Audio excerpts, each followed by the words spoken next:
नमस्कार दोस्तों जल दिवस भी है और जल दिवस जब भी आएगा उस वक्त संकट जो जल का गहराता हुआ वो कुननाने लगता है, वो सामने आने लगता है। अरे भाई मेरी ओर भी ध्यान दो। और मित्रों, मैं आपको थोड़ा सा ऋग्वेद के हवाले से भी बात कहना चाहूँगा। ऋग्वेद में एक वाक्य लिखा है कि जो दिव्य जल आकाश से वर्षा के माध्यम से प्राप्त होता है और जो खोद कर कुओं और जलाशयों से निकाला जाता है और जो नदियों में प्रवाहित होकर पवित्रता बिखेरता हुआ समुद्र में जाकर विलीन हो जाता है, उस जल को मैं प्रणाम करता हूँ। तो ये एक श्लोक में जो भावना है, मतलब ये है कि ये जल जो है ज़िंदगी में सिर्फ़ हमारी शारीरिक ज़रूरत नहीं है, बल्कि हमारी शारीरिक ज़रूरत के अलावा हमारी आध्यात्मिक ज़रूरत भी है और हमारी दार्शनिक चिंतन का आधार भी है।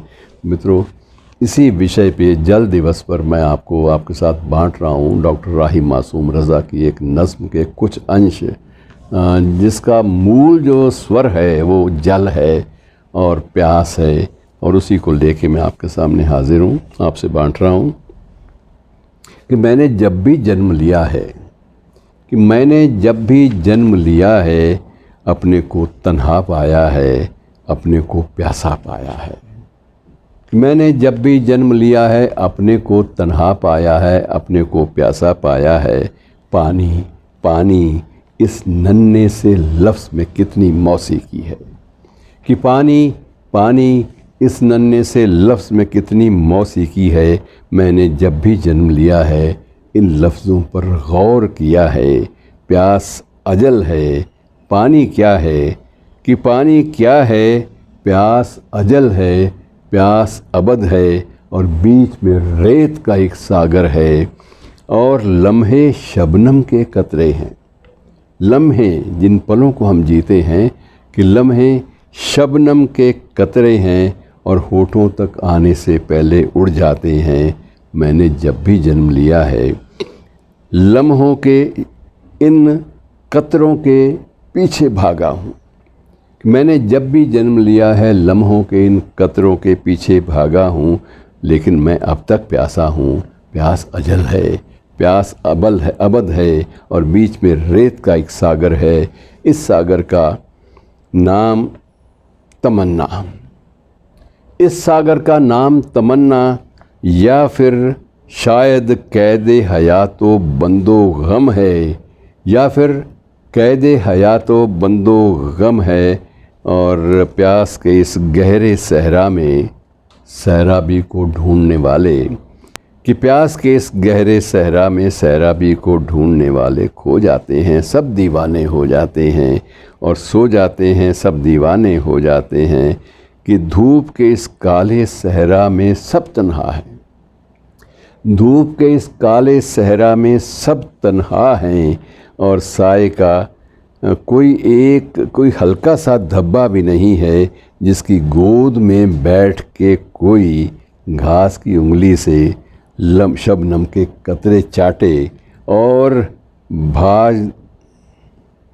जिसकी गोद में बैठ के कोई घास की उंगली से शबनम के कतरे चाटे, माथा पोंछे, दामन झाड़े, और ये सोचे लफ्ज़ों के सहरा में अब तक कितना पसीना, आंसू के कुल कितने कतरे खर्च हुए हैं। मैंने जब भी जन्म लिया है इन बातों पर गौर किया है कि आंसू क्या हैं, कि आंसू क्या हैं, और गम की आग में पिघली हुई शख्सियत है जो कतरा कतरा बनकर बह जाती है, कतरा कतरा बह जाती है। इस जीने के हाथों हम क्या क्या सहते हैं, अपनी प्यास बुझाने को खुद आंसू बनकर बहते हैं।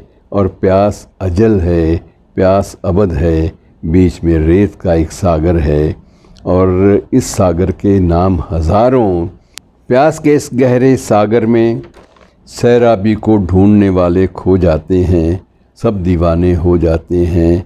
इस सागर का नाम कन्हैया, और डूबने वालों में कोई है, डूबने वाली जमुना तट पर रहने वाली गोकुल की एक पगली राधा, और जमुना तट से दूर कोई दीवानी मीरा, एक तारे की तार सी तन्हा, खुद सागर भी बंसी के मीठे झरने से चुल्लू भरकर मौसीकी पीता रहता है। खुद सागर भी मौसीकी के उस मीठे झरने से चुल्लू भरकर मौसीकी पीता रहता है। सागर खुद कितना प्यासा है, सागर खुद कितना तन्हा है। इस सागर के नाम हज़ारों, इस सागर का छोटा सा एक नाम ज़माना। इस सागर का छोटा सा एक नाम ज़माना, डूबने वालों में एक दुनिया। कोई हीर है, कोई रांझा, इन नामों में क्या रखा है, इन नामों में क्या रखा है। सब प्यासे हैं, सब डूबे हैं, एक का किस्सा सबका किस्सा, और सबका किस्सा दर्दे जुदाई। जिनको हम आँखें कहते हैं, जिनको हम आँखें कहते हैं, परछाई के दो जंगल हैं। इनमें जो कुछ है तो क्या है, बस साया है। दुनिया तो इनके बाहर है, और दुनिया को किसने देखा है। इन आँखों की बात निराली, दुनिया का ये हाल बताएं, और ख़ुद अपने को देख ना पाएं। तो मित्रों, ये लंबी कविता है, मैं इसको इस तरह से लंबा आपका वक्त नहीं लूँगा, लेकिन इसमें अंतिम जो क्षण है, अंतिम पहरा जो है, वो मैं आपसे बांट रहा हूँ। मैंने जब भी जन्म लिया है, अपनी इन बातों पर गौर किया है, और मैं अब भी सोच रहा हूँ कि फूल है क्या, और खुशबू क्या है, आँखें क्या हैं, आंसू क्या है, उठने वाला फितना क्या है, और चलने वाला जादू क्या है। आज भी मैं ये सोच रहा हूँ, प्यास है क्या और पानी क्या है, आखिर मेरी कहानी क्या है। और सोचते सोचते थक जाऊँगा, सो जाऊँगा। सुबह को जब फिर आँख खुलेगी, तन्हा होऊंगा, प्यासा होऊंगा। फिर सोचूँगा तन्हाई क्या चीज़ है अख्तर, फिर सोचूँगा तन्हाई क्या चीज़ है आखिर। प्यास है क्या और पानी क्या है, कि प्यास है क्या और पानी क्या है। प्यास अजल है, प्यास अबद है, और पानी पानी इस नन्हे से लफ्ज़ में कितनी मौसीकी है। मित्रों, हो सकता है कि जल संकट की गंभीरता को समझ पाने में ये नज़्म आपकी मदद ना कर पाए, लेकिन ये मानकर चलिए कि हम लोग बड़े गहरे संकट का शिकार हैं। धन्यवाद।